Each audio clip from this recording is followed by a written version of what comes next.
Welcome to the Unconsumed Podcast. I'm here with my good friend, Joel Chakra. Joel, you and I have known each other for a long, long time, and we haven't been able to keep in good of touch as I would have liked to. So thanks for coming on, man. Yeah, no problem. I've been like, you and I, we talk probably like once a month, once a quarter, something like that. And at the most random times, by the way. Yeah, if the Bulls are losing to the Heat or something like that, I get a phone call. Dude, LeBron's not on the Heat anymore. Come on. That was is that why? Ago. Well, that was a long time ago, but you're a LeBron guy, so love him. I hate LeBron, and we can talk more about that in a minute because that topic is still not done.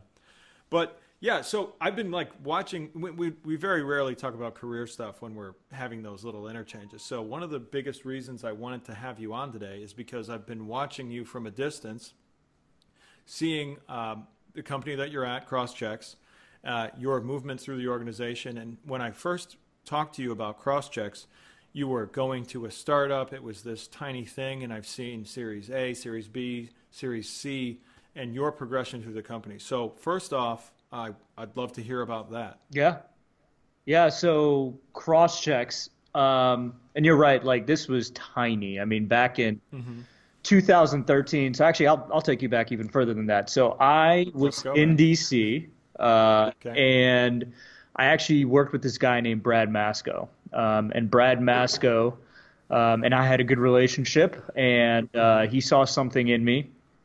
And he's starting this thing called CrossChx, right? So this is a year after he left the company that I was at. He got back in touch with me and said, "Hey, do you want to grab a drink?" And I said, "Sure." And it happened to be like the very next day he was at like the bar right across the street from where I worked in DC, which I thought was kind of odd. Right. And then he said, "Listen, there's this thing that myself and Sean Lane, who's our co-founder, so they're both founders of our company, are working on." And I knew about Sean through him. And I said, "Well, what is it?" And they were really focused on like patient identity, which was like a big problem in healthcare, right? So essentially, if there's 3 to 4 hospitals, you have a different medical record at every single hospital, and they don't share the information at all, right? So there's no like unique ID in healthcare at all, right? So there's this idea where we want to essentially place biometric fingerprint readers at all of these hospitals and then create a unique patient ID for every single patient that comes through and checks in through these departments. So that way when they come back in, they don't have to like say their names and fill out all these forms and all this stuff. It's essentially just linked to your fingerprint. So that was kind of the concept. And he was like, "What do you think about Columbus, Ohio, and like moving to Columbus, Ohio?" And like, I'd love to be like, you know what? I went right away. I was like, yes on the first ask, but I actually was like, heck no. Right. Because my brother lives in Indiana, and all I know about the Midwest is Indiana, right? So I'm picturing cornfields, I'm picturing like desolate areas and small houses and like just a really small population. And so he's like, no, you should really come up and take a look. And I could tell he was serious. So I said, sure, actually, I'm going to go visit my brother in Indiana like next week. How about I just stop by Columbus, Ohio? So he says, sure. So I come to Columbus, Ohio. It's like a Saturday morning. And it's like a beautiful day, right? Like not a cloud in the sky. This is early April, I would say. Not a cloud in the sky, just sunny, no humidity, nothing.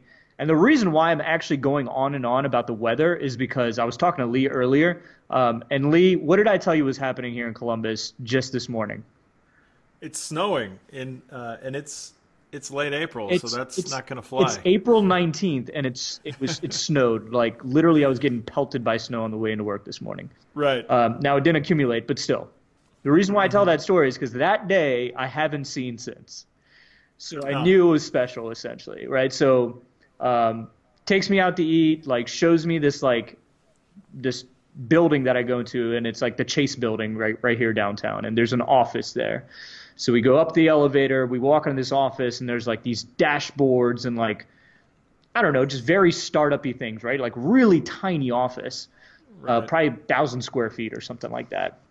And there's engineers and stuff working on some projects. And so he shows me exactly what they're doing and how big like the opportunity is, right? It's like a massive opportunity because healthcare is, an industry that's kind of always behind the times, right? It's finally coming into the technological revolutions of the past right now. And then he said, we're working with these guys from Drive Capital. We're going to be raising Series A soon. And his name is Mark Kwame. And I was like, Mark Kwame?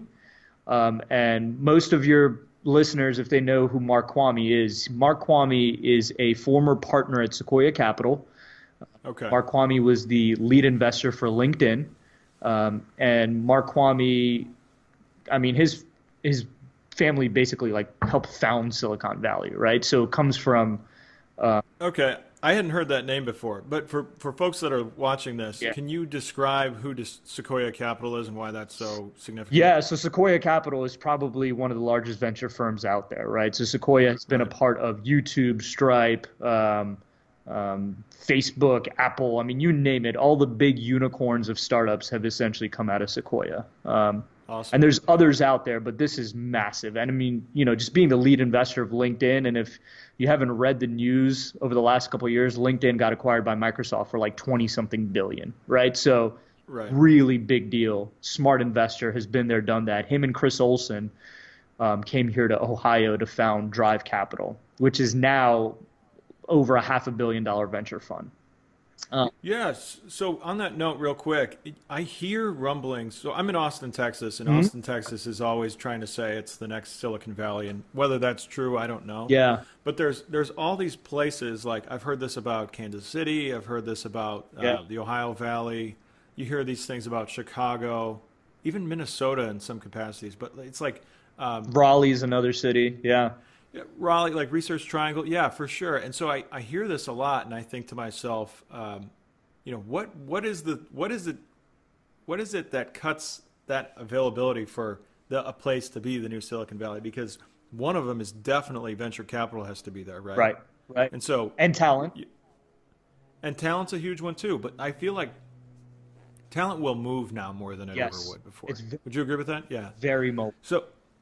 So I see that and I think, okay, so Mark Kwame comes out to Ohio and he's like, we're going to put a venture cap firm right here because he understands that. So you can make great programs in the snow too. Yeah, so he was actually asked to come to Ohio by John Kasich. So John Kasich was starting jobs in Ohio and said, hey, Kwame, I want you to lead it. So he did that for a year, and then brought him and Chris Olsen came here and founded Drive Capital together. Okay. Yeah. Interesting. Yeah. So, anyway, so, I hear the name Mark Kwame and immediately I'm like, whoa, this is pretty awesome. Okay. And I was doing well in DC. I didn't have to move. DC was very comfortable for me. I was in Los Angeles before that. And I didn't really think that I was going to move, but I kind of came to a point where I was just like, you know what, I should really think about this, and I should also take some risks, right? Like I was still 27, 28 at the time, I think. And so I was like, I got to take some risks because if they have this great idea, the product is solving a real problem, and there's real pain points that are felt by hospitals around the country. There's the right venture capital, and all these things were kind of coming together.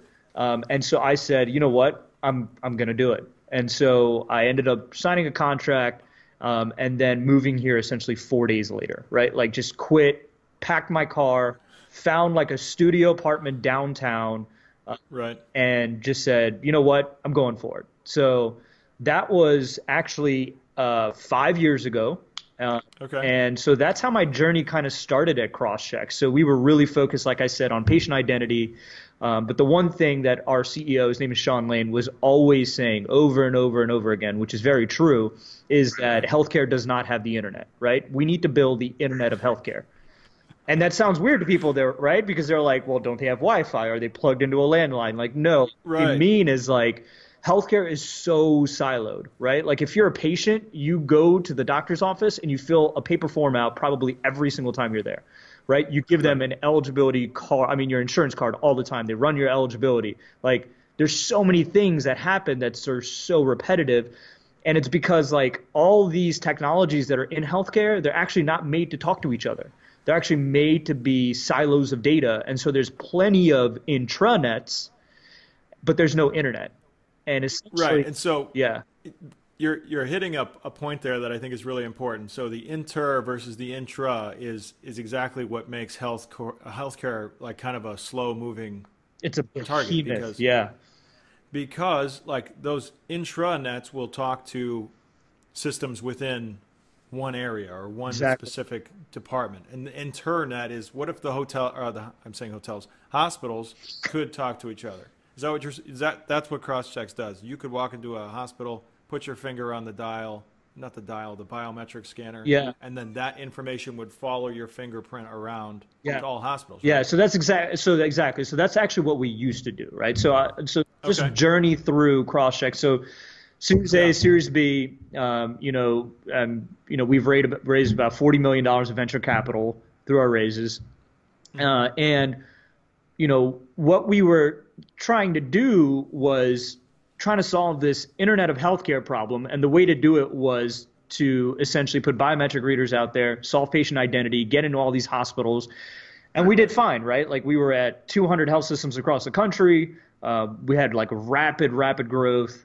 We had to, rapidly grow internally with talent and hiring people. So I mean, back where I was, it was like 5 to 6 people. And then by the time 2015 came around, we were at like 100 people, right? So it was like really just a rapid growth that happened. And although that was good, what is another problem that's in healthcare is that there's actually, because of this intranet, there's too many softwares, right? And they all do different things. So think about if you're a user, right? Your user, if you walk into a hospital, probably has 3 to 4 to 5 screens up at any given time because they're toggling in between their EMR, the revenue cycle tool, maybe like what's EMR? Your electronic medical record. So it's essentially is the database that holds all of your medical records, right? Okay. And then you think about revenue cycle tools, you think about data analytics, like it goes on and on, right? So they have multiple tools that they're using at once. And with our software, it was another screen, right? It was even though it was beautiful and didn't look like anything else in healthcare, it was another screen. So even though we were solving one pain point, we were actually contributing to another pain point, which was there's too many things. So now think about it this way. So now we have intranets, and instead of machines being able to operate them, you have humans that are acting as the routers between the intranets, right? Right. Humans are now robots, essentially, where you have all these employees that have been hired, and they're literally transferring information from one system to another, throughout the day. And I'm not talking about like complicated things, right? Like I'm talking about typing, clicking, copying, and pasting, hitting it, like just really mundane, repetitive tasks. Well, stuff that you can also make mistakes when that happens. Exactly. So like humans, every single one of us are prone to error, especially when it comes to what we do on our computers, right? So we can either mishear information, because of that, we miskey in information, and now you have multiple data sets for a patient, right? So, and they don't match because the structure has to be the same. Exactly. All that stuff. What's funny about automation, though, in any software endeavor, because I've lived in software for coming up on 10 years here now, and you can have a machine do that, but the machine can make a lot of mistakes too. But it'll do it like rapid fire at machine pace, right? So you can get a machine gun of errors out of a machine unless it's tuned right, and then you've got a whole different story. Exactly. But it'll make that error so many times until it crashes. Right.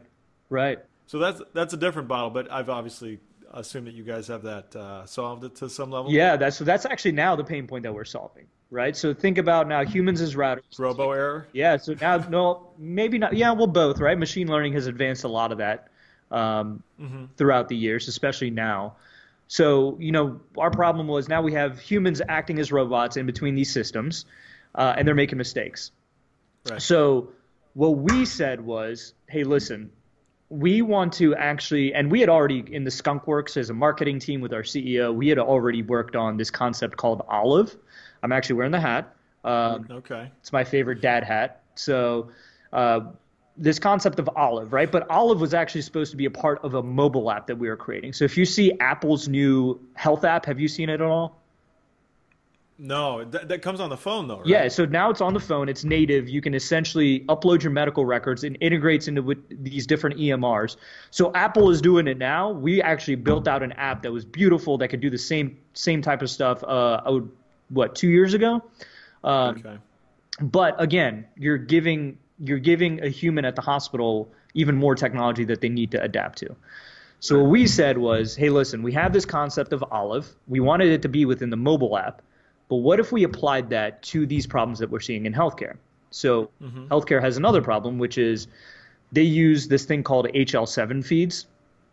And so Okay, I'm completely unfamiliar so with that. these are just feeds and they use APIs essentially to make systems talk to each other, right? There's heavy integrations that happen, and these are the modalities in order to make them happen, right? So think about how much time is allocated for the hospital from an IT staff perspective to make sure that Right. integration works.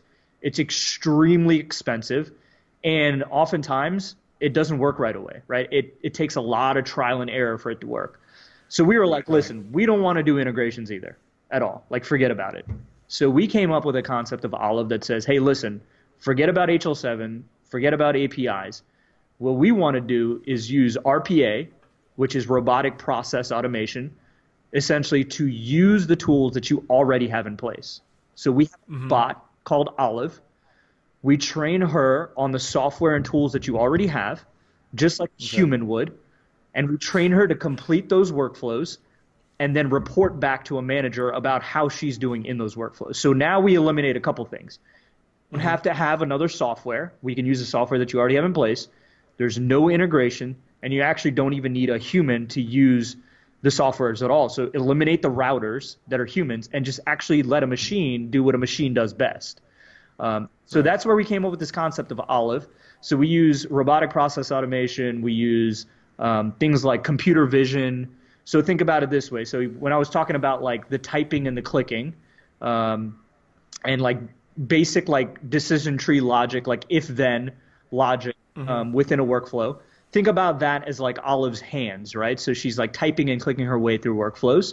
And then we use computer vision, right? Computer vision usually is applied to reading images or videos. And then one component of computer vision is called OCR, which is optical character recognition, right? You can And that picks up the actual writing. right. So you can take a look at writing, you can take a look at text or symbols.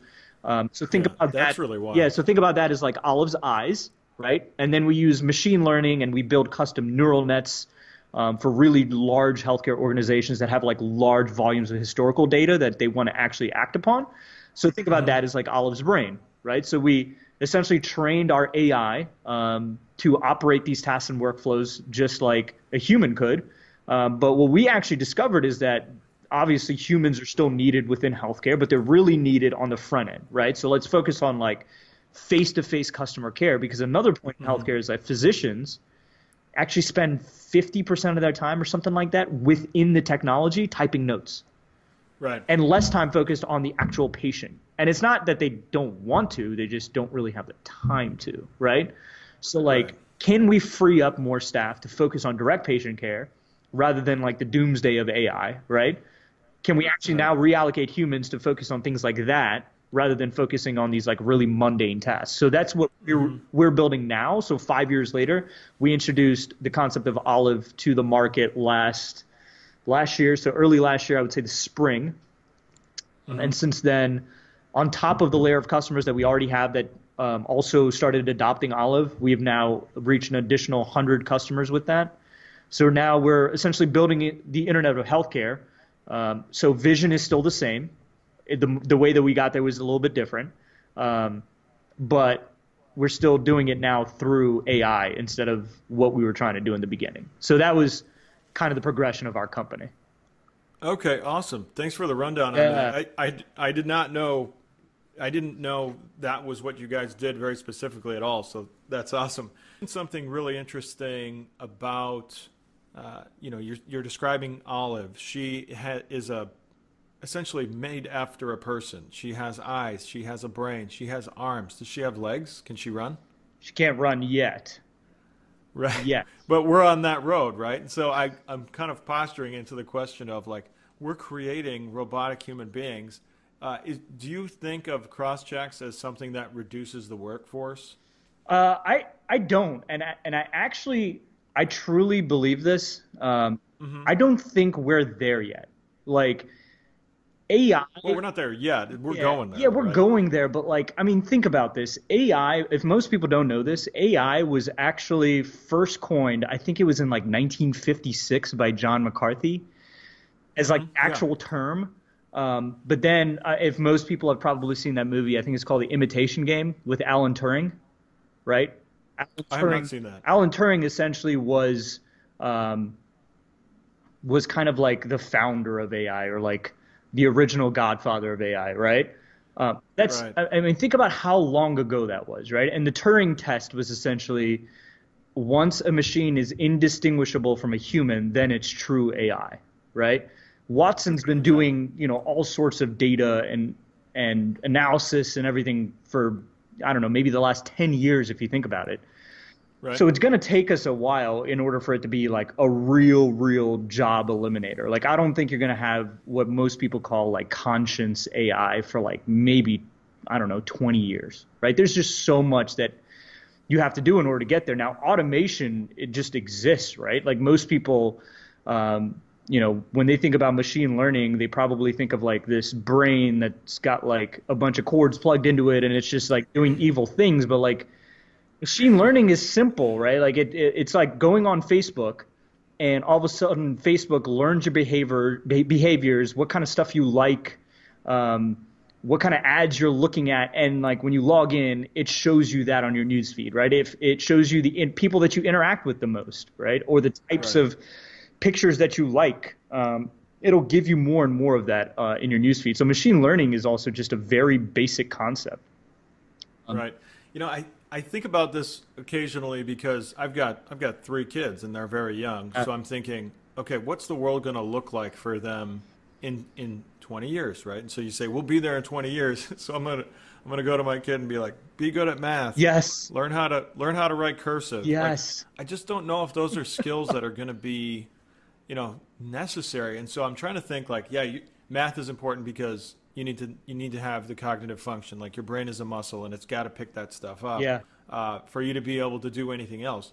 But it's going to have to get so specialized. Yes. So like you're describing Olive. Now, the function for human beings will be to fix Olive, right? Like if Olive breaks, like someone's got to go in there and fix it or turn the wrench to make it go. And I'm just like, is that all that's going to be left? There will be, like we talk in this country a lot about income inequality, disparity between, I don't even like the concept, but the 99% versus the 1%. Right. Doesn't that just get to be ultimately divided when we get there? Yeah, I see what you mean. Is that 20 years away? I see what you mean. Yeah. I would love to give you like a concrete answer, but the answer is really I don't know, right? Like if you think about like every revolution that we've ever gone through, like industrial revolution, technological revolutions, like our next revolution is going to be around automation and AI. It's just going to happen. But if you think about humans, we've just figured it out. There was doomsday. I mean, like, do you really think that people? I mean, here's another basic form of automation, right? Like, okay. Do you think that people back in the day, when the elevator got automated, when you didn't have an attendant taking you up and down, said, "Oh my gosh, I'm never going to be able to do that again," right? Like, there's just so didn't the elevator attendant just push the button? I don't know what they did, but like think about all the types of stuff that has kind of gone away because we just found better solutions. And if you think about it, I think it's actually. I think it's sad that we want to say, but aren't you only worried about the jobs? Well, like, I'm actually worried not just about jobs, but I'm really worried about the types of jobs that people do. Like, do you think a human that copies and pastes information for 12 hours a day or 8 hours a day or whatever likes that? Like, is that a good thing? Now, does it help you provide for your family? Totally. Like, and I think that's awesome. I think we should do whatever it takes to provide, right? But like, why can't we do better? Like, why can't we create other jobs that are better suited for those humans? Like, that's kind of my opinion around it.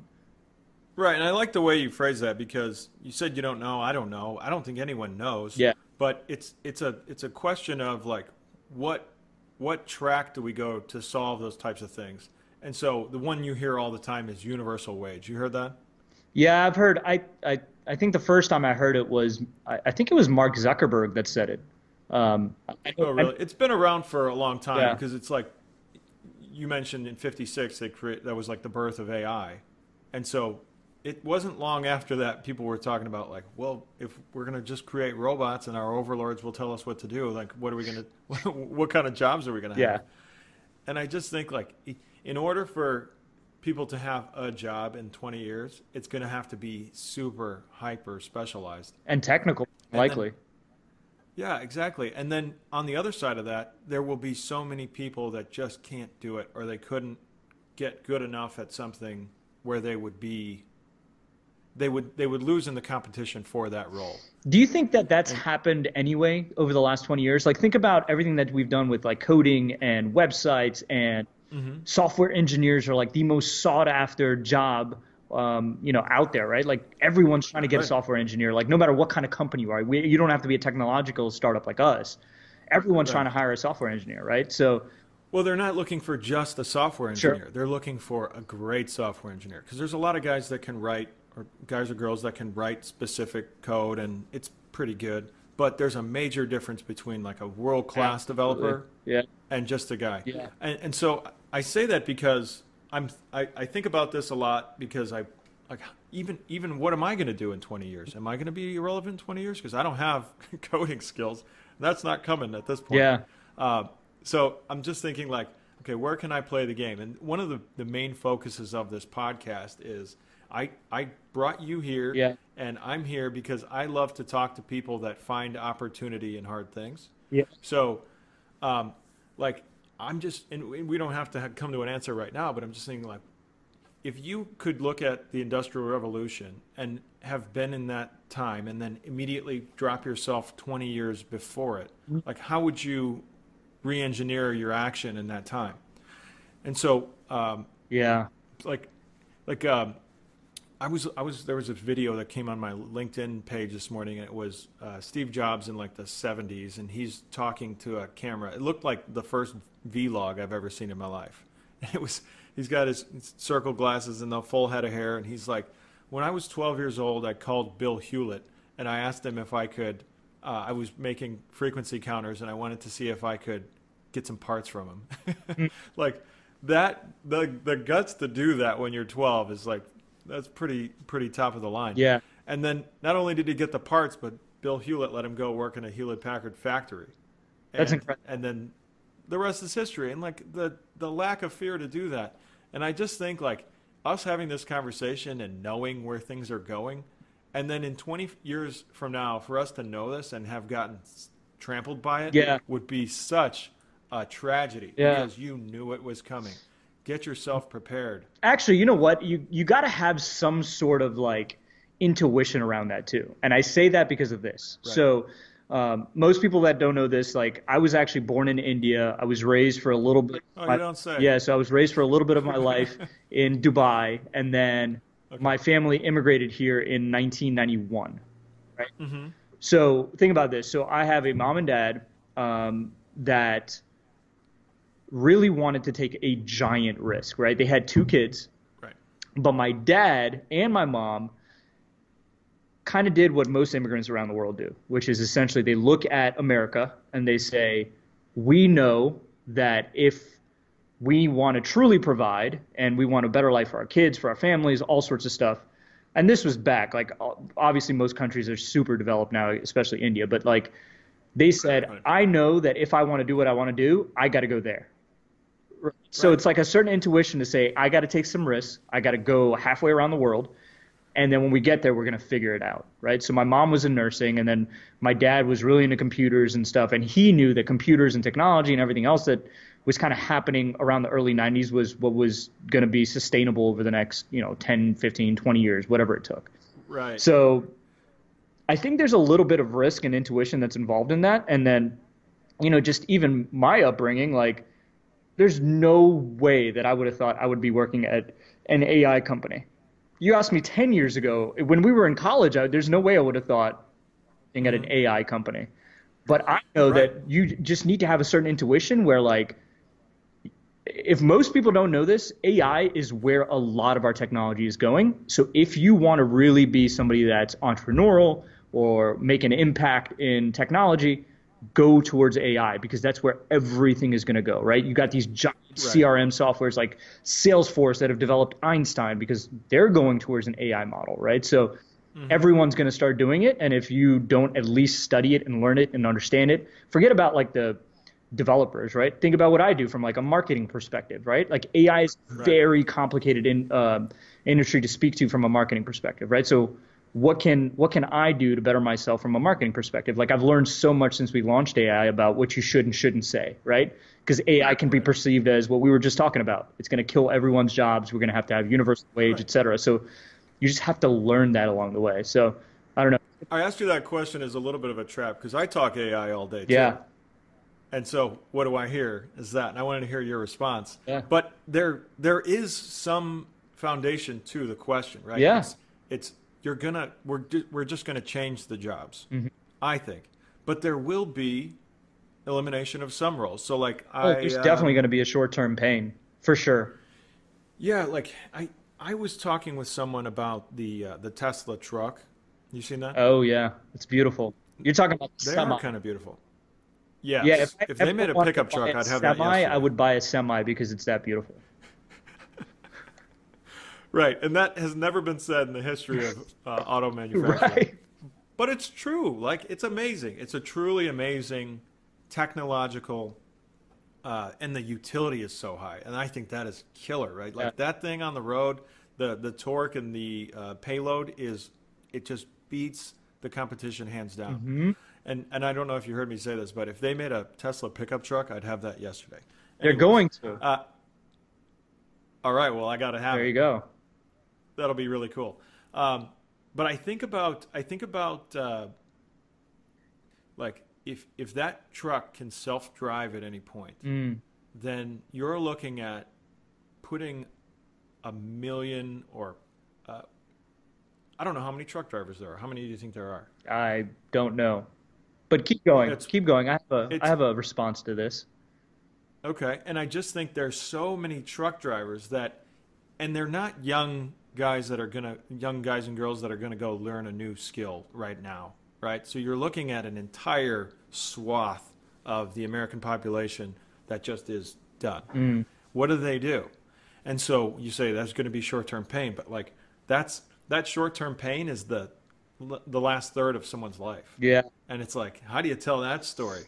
Yeah, so I'll say this. I will say that there's a certain age group that still actually wants to be a truck driver. If you look at actual statistics of people that actually want to get in that industry, it's drastically falling anyway, right? Because most people going higher, you mean? No, they're falling, right? And people don't want to be like I'm the truck age driver. Of those people. Yeah, like we there used to be way more people that wanted to do it. Now people don't want to do it. So right? So now you have Tesla, which is going this way, and then you have the sheer volume of people that want to actually truck driving going this way. Right? So like my thing is like people are trying to find different industries anyway. Actually, I had an Uber driver, which is going to probably become autonomous anyway, tell me that he actually used to be a truck driver, but he was doing it for so long and he was having all these health issues because of his back and all sorts of stuff. And he was like, I'm done. And he became an Uber driver.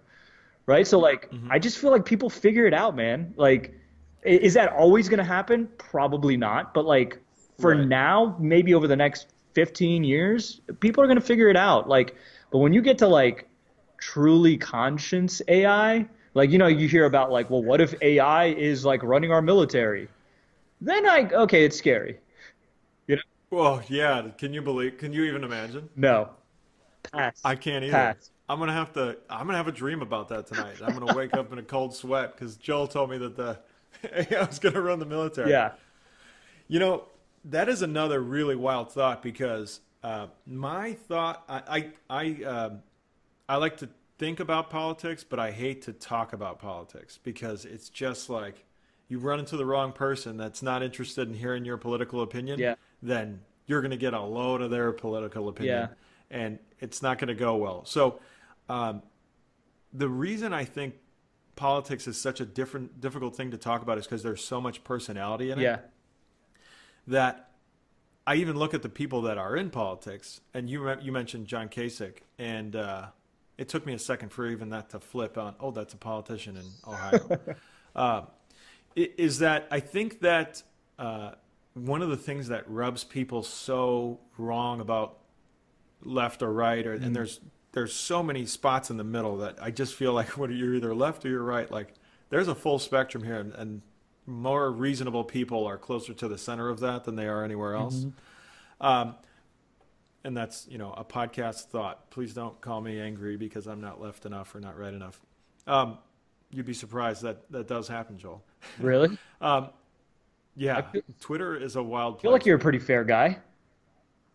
I think so too. But my fairness is not fair enough for people that don't want things to be fair, right? Like that's a reality. People just want to fight.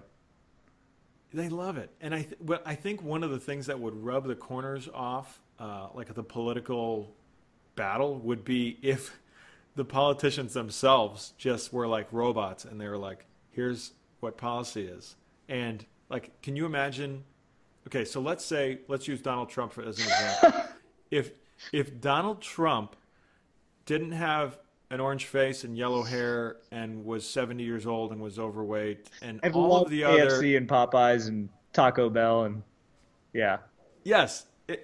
Yeah. So, but if you put in that capacity, if you put a program and you dialed in all the conservative agenda things that got him elected, wouldn't we love it so much more if he couldn't have a scandal or he couldn't tweet in the middle of the night something that would upset everyone? You want a politician that has none of the personality, right? Oh my gosh. So wouldn't that be wild? That would be wild. And we did have that person. And I voted for him. I know people may not like this, but we had Mitt Romney. What happened to that guy? He was a total robot, but he was he was a gentleman. I'm saying you're talking about a real He was a gentleman. I get it. I'm talking like a legit robot. What if we made Watson president?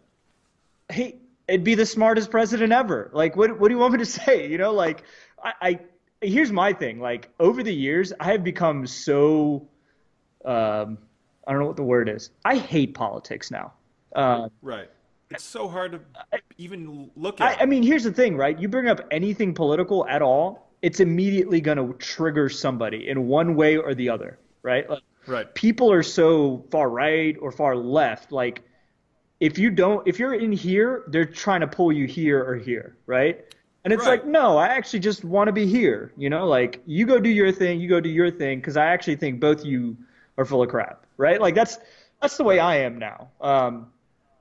I think the political spectrum will widen in our lifetime. Yeah. Because more people are attracted to the middle than I think have ever been before, because they look at the shenanigans of both ends, and it's a repellent at some point. Yeah. To be honest with you, for me, what I've kind of come to the conclusion of is like, there's actually so much that you in your human capability can actually control, right? So like, I'm not saying don't go vote, right? That's your God-given American right. Like, that's amazing, right? Like, most countries and people can't do that sometimes, right? Like, go vote. But to me, it's like, what do you do after that, right? Like, if all you're going to do is be on Twitter or talk crap about that side or this side, like, who cares about your vote? Like, to me, if you vote, go vote either way, but like, make a difference in your family, in your neighborhood, and in your community, right? Like, that's actually as big as you can actually physically control.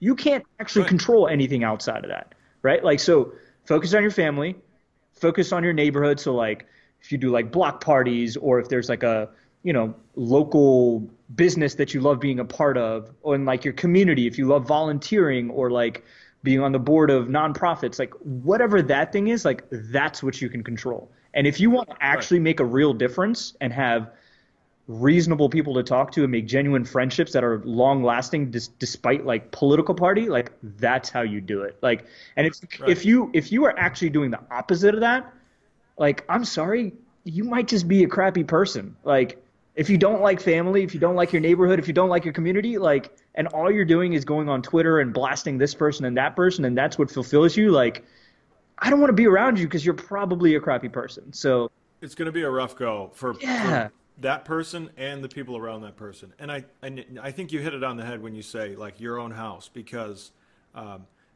political opinions and votes essentially say, and this might not be popular, but I'd love to hear your take. go Is for it. I love I unpopular. I want the world to be the way I want the world to be, and if you don't want the world to be that way, I'm going to try to impose it on you with the law. And Oof.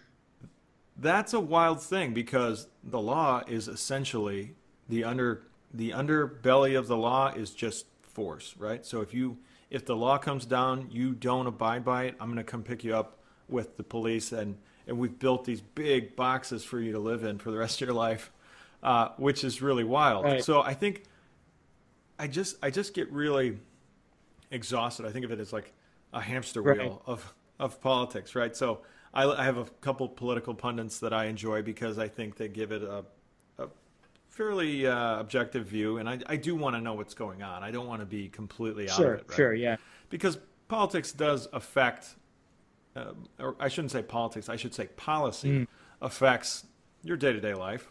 Um, but that is such a small portion of how to take control of things and how to own. Like I always tell folks, like if you want to win outside your house or you want to go in and do a great job at work, like win at your own house. Make sure that thing's yeah, clean first, and orderly and productive before you start going out and telling other people what they should and shouldn't do based on your 20-minute meme you saw or 20-minute podcast or meme you saw this morning. right. So it's like that's if people got that, I think we'd be in a whole different spot. But Isn't that so don't hold different your than breath. maybe where you were, let's say, 10 years ago?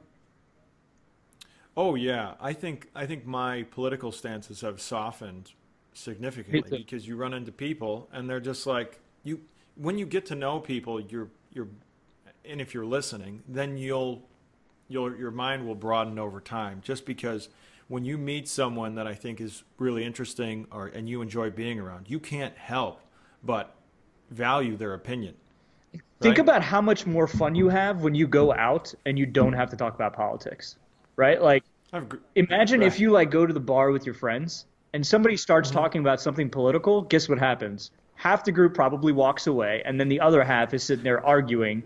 The night's over, and you're like, "Oh my gosh, that's what we did tonight." Like, no one wants Right. that, you know? Like, Right. eliminate that stuff from your life, and like, you'll actually see life get better. It's amazing. And And the only good thing that can come out of that, and you could argue this is a very bad thing, is you're sitting next to one person at the end of the night and you're like, we both agree with each other, don't we? All right, And everybody we're else right. around you's gone.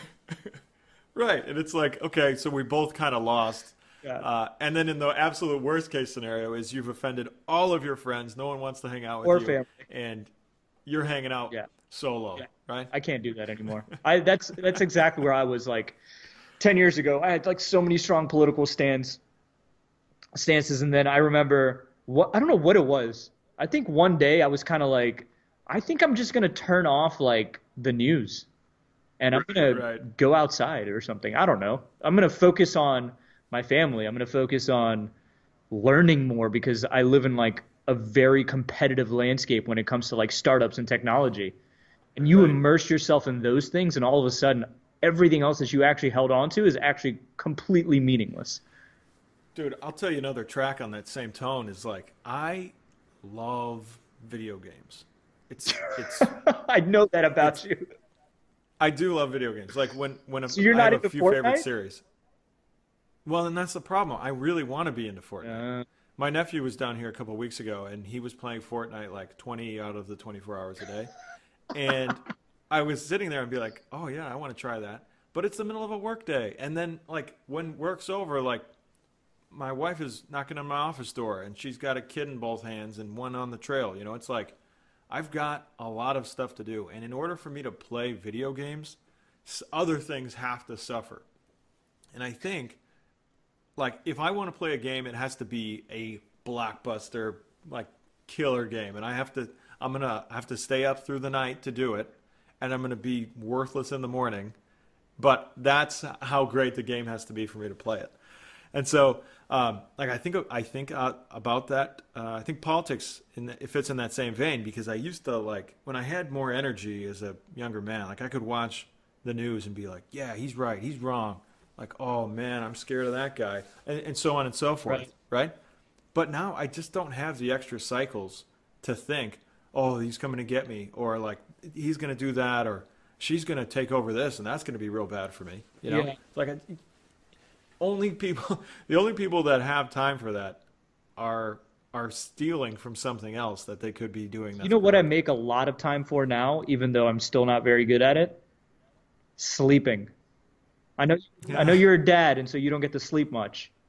But holy, my sleep game is weak. I don't remember a time ever before where I'm like, oh man, it's 9 or 10 o'clock. I'm actually pretty tired.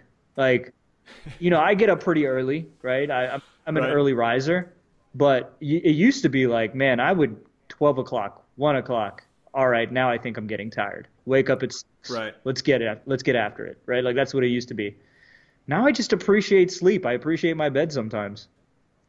Yeah, I mean, I think you got to change with the cycles. And so, like, one of the reasons I have you on this podcast rather than just having this call, because I think what you have to say is something that's worth repeating however many times people click on this episode, is you have to know how to change and evolve. And you have to know how to listen to what's going on around you and internally. And sometimes that internal ticker is just, I got to sleep more, or else this whole track we're on is unsustainable. Yes. Like you moved to Ohio and took a huge risk to go work for a tiny company. And guess what? Those companies go bust much more often than they don't. Yeah. So it's like you have to be able to take that risk not only once, but twice, maybe 5 times. Yes. And hopefully one of them works for you, but it's like there's no guarantee of it. I completely agree. I mean, I have friends that work for massive companies, and good for them, right? Like massive behemoth, like, you know, Fortune 15 companies. There's safety in that. Yeah, and they like it. And they're like, listen, some people don't even know that I'm at work if I don't come until 11. Like, there's days where I can go play golf and nobody would know if I was there. And I'm like, that sounds like it sucks. Like, you know, like no accountability, no camaraderie with your teammates, like no impact at all, right? Like, everything that I get to do here, and this is probably why I don't sleep much, is because, like, we're rapidly iterating all the time. Like, we make mistakes all the time, but guess what? We fix them and we move and we go and we go and we go. Like, week to week, it doesn't look the same in here, right? And it's because accountability, like, everybody is, like, bought in, right? Like, think about the person to your left, to your right, front of you, back of you. Like, they're completely bought in. And then they're working towards something bigger. But you were talking about something earlier. I think you were talking about, like, your innate gut or whatever it was. But think about, like, what we had to do as a company is just, like, we scaled massively, figured out that we were solving a problem but not the problem. Our vision all along is still building the internet of healthcare. And we had to make another risk within a risk to say, we're going to stop. We're going to revamp this entire thing. And then keep building off of that. By the way, if we take this risk and revamp and it doesn't work, we actually fall very short, and we could have just gone along the path of building a $100 million company, which would be great. And we could have been on a system path over and over and over again. But we said, if we don't switch, we'll never be the billion-dollar idea that we were actually set out to accomplish. And so that's what we had to do. So, like, with that is, like, great risk, but, like, the reward is amazing. And the people that go through that with you end up being some of, like, not just, like, your best workers and that you can, like, rely on and that you're in the foxhole with, but, like, you end up developing so many friendships along the way, right? Yeah, that's so key. Yeah. And so you mentioned camaraderie, and so I've worked at the big companies, Mm. and they have camaraderie, but it's a surface level camaraderie. Yeah. Like you don't, no one really has any skin in the game at a huge shop, other than yeah, I carry a quota. You're on a project, and if you are bad at it or you fail, like we'll just go to another big company. It's all good. But when you're working at a small company, it's like all right, if you fail, not only do you fail and you go somewhere else, but we all die. And Yes. so I'm very, I spent a ton of time thinking and reading about tribal thinking, and it can be very dangerous. It can be toxic. It can be the best thing ever. So you were talking about like winning in your own house. Like that is the smallest form of your tribe. Yes. And you talk about your community, the people around you. That's part of your tribe. And when you work at a giant company, too big of a tribe doesn't work. But if you work at a small company, Yeah. that a big percentage of that company can be your your tribe. Well, you know what So happens though at a big company? It's not just a big tribe. You just have segmented tribes, right? Like you create multiple tribes that are actually trying to accomplish different things rather than one goal. And like, will we end up being a massive company to one day? Yeah, like we probably will. And we'll have to address that when it comes. But like, we had to yeah, establish like very clear guidelines in the beginning, right? Like actually right behind me, the reason why I chose this is actually one of our core values. It says, put the skunk on the table. So this is our boardroom. And okay, what put the skunk on the table really means is, and excuse my language, but like, don't, if you have a problem and that it needs to be addressed, put it on the table, right, put your skunk on the table, and we're going to work it out, right? Like, yeah, there's no holding on to it. There's no bickering about it, all that kind of stuff, right? It's essentially we have to no talk. Yeah, hiding, no hiding, right? And don't be passive aggressive.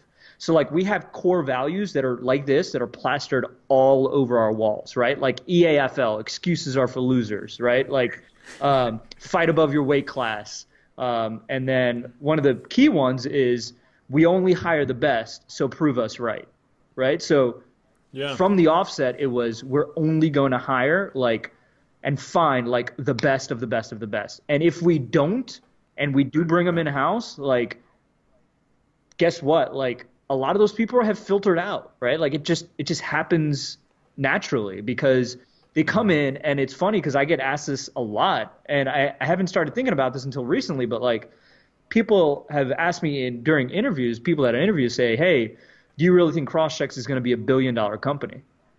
And I had to think about it the first time that I was asked, and I was like, you know, it's weird. I actually don't even think about that. Because when I'm in here, I'm not thinking about $1 billion company. I'm actually thinking about, like, what do I have to do today? What right, does my team have to do today? Like, who am I going to, rely on? Who's going to rely on me? Like, that's the type of stuff I think about every day. Like, the $1 billion thing, hmm like, that happens if we hit this, If right, I make yeah. today awesome, like, that happens.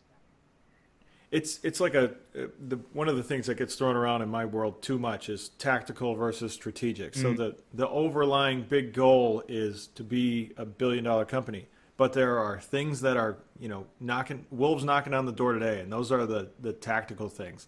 And then there are wolves down the street, and those are strategic things that you have to right. address. But then way out and I'm in Austin, Texas, but like think about the Pacific Ocean over there. That is where the $1 billion company is, Mm, and we've got to clear all the wolves out between here and there. right. And so it's like, don't ask me if we're going to be $1 billion company. There's wolves knocking on my door, Right. right? Exactly. Exactly. Dude, And so, and it's weird though, because like you're in Austin, Texas, I'm in Columbus, Ohio, and you actually referred to mhm, this earlier, but like I don't know if people know this or not, but like there's a massive amount of people that are actually leaving Silicon Valley, right? Like it's very one, expensive, it's very expensive, but like just the world that we live in now is extremely competitive, not just in Silicon Valley, it's everywhere. Like you were right? mentioning, like Austin, Texas has been called the next Silicon Valley, right? Like Columbus, Ohio now is being called the next Silicon Valley. So is Kansas City and Kansas City, Chicago and Chicago, yeah, Minneapolis, Raleigh, all these places, right? Like Phoenix, like right? it's because like there's people like our CEO, like you, like me, that want to do awesome things where they are. They don't have to go Right. somewhere else. Like you and I went somewhere else, but like if this type of access of what we're doing was available where we were at the time, we would have probably done it, right? Like we would have risked whatever we had to go make that happen. But like now it's happening everywhere. It's because talent has risen, the technologies are available everywhere else. But like think about like if I have to go recruit somebody from like Silicon Valley, right? Like you can say, hey, you can go, live in your 600 square foot thing with the salary that you make, or you could come here and like build a home with a yard, right? Like send your kids to awesome schools and like live like a comfortable life while building something awesome and be a part of a vision, just like you were trying to be a part of a vision there. And I think that's like completely spreading all across the country now. Mm-hmm. Yeah, so like I would have a very, very difficult time being convinced to like move to New York City or LA because if you're doing your work properly, you'll have all the stress you can possibly handle. Yeah. Then I don't want to come out of a stressful environment and walk into a stressful city that I can't make order out of. So when I'm selling Austin, Texas to people, I say, yeah, it's a super manageable city, and you can find as many fights as you want to get in, from a career perspective, and that be all you can handle, and then go home and you'll be 2 minutes away from a cow pasture where there's nothing going on. Yeah. And that unplugging, I think, is super valuable. So when I hear Ohio, I'm like, yeah, it's cold, but I could do that. Yeah, you could unplug. And actually, people will be surprised. Columbus is actually like, what, 12th to 13th largest population city in the country now. Yeah, people are shocked when I tell them that. And like, Columbus isn't farm town. If you go outside of Columbus somewhere, yeah. But like, Yeah. I mean, Same with Austin. yeah, I mean, you have just the right amount of like great restaurants. I would say the nightlife is whatever. I don't really know anything about the nightlife since I got married. We're too old. Yeah, I for got that. married, right? So like, I put a ring on my finger. I'm like, I can't go outside. It's fine. But like you can do whatever you want to here, right? I mean, there's an airport. Mm-hmm. Hop on a Southwest flight if you want to go somewhere, right? Like go to the beach. Right. Like hop on a flight, go to Fort Lauderdale for like $150 or something. Yeah. That's so. I hear people all the time tell me they want to live by the beach, and I'm like, I can't imagine paying the rent that you would need to live on the beach. Like if you're gonna, it just mathematically it works out in your favor to live in Columbus, Ohio, and go to the beach when you want. Yeah, I mean, think about this though, right? Like from my wife, she loves the beach, right? Because she's a blonde-haired, blue-eyed white girl from Raleigh, North Carolina, and she wants to go get a tan, right? What the hell am I gonna do at a beach? Right? Like every time I go on a family vacation with her, I'm underneath a tent just like drinking a Corona and like waiting for somebody to throw a football around with me. Oh man, and You know what I I'm mean, the exact. I live in that same boat with you because I go to the beach. We're talking sunburn Woo! like now. I feel bad I for got you one of guys, those man. Gilligan hats and a long sleeve shirt, and I'm like, I'm hiding. Nope. I'll pass. Listen, I love the warm weather, but like if you want to take me on a vacation, like take me to the mountains. Like I want to go and just be in awe. Like that's what I want to do. Yeah, man, there's some value to that. I've got buddies that go climb the biggest mountains in the world, and What? they get some. Oh yeah, man. They climb Everest and they climb Kilimanjaro and Rainier and everything, and it's like, I can't get my headspace to understand why that would be so awesome, but I understand it from like a holistic picture. Like I want to go somewhere and be like, oh my gosh, this is awesome. Yes. And that's what I think a lot of people think mountains are. Yes, it's true. But have And they been to Liberty Mountain? That's what I want to know. I don't know what that is. Dude, it's the mountain that's on our campus where we went to college. Oh, I didn't. Candler's Mountain. Yeah, it's not called that anymore. Oh, well, I guess those guys own the whole city, so they'll figure That's it true. out. It's true. But yeah, man, I look at your story. I love it. I think you're a guy that has taken calculated risk and thrived through Yeah. it. And so the CrossChx story is awesome. I appreciate you telling it to us today. And you are welcome on this podcast anytime. So you let me Listen, know. the next time I do when the you can come back. podcast, I'm going to be doing it in person in Austin, Texas. That's what I'm talking about. I got a seat right over there for Do you. you? Oh yeah, I got a full. I'm like I got a full setup here. I've invested in All the right, Unconsumed let's do Podcast. this. The next time we do this, I come down there, and if we do a third podcast, you come up here. Okay. You can come stay at the crib. We can do a podcast right here in this office, great startup office. You can meet everybody else here, get some cool Columbus startup culture in you, and then we can do a podcast. I'd love to do that. Heck yeah. Awesome, man. Well, thanks for coming on. I appreciate this. And that's a wrap. Cool. Thanks for checking out the Unconsumed Podcast. Wanted to say thanks to our sponsors who make this all possible. CrossChx, makers of Olive, your newest AI employee. Adventures Out Back, serving your residential and commercial playground needs in the greater Austin area. TableauHelp.com, makers of Meeto, the new data analytic engine. And On It Professional Scouting Services, serving the majority of Major League Baseball teams for their scouting needs.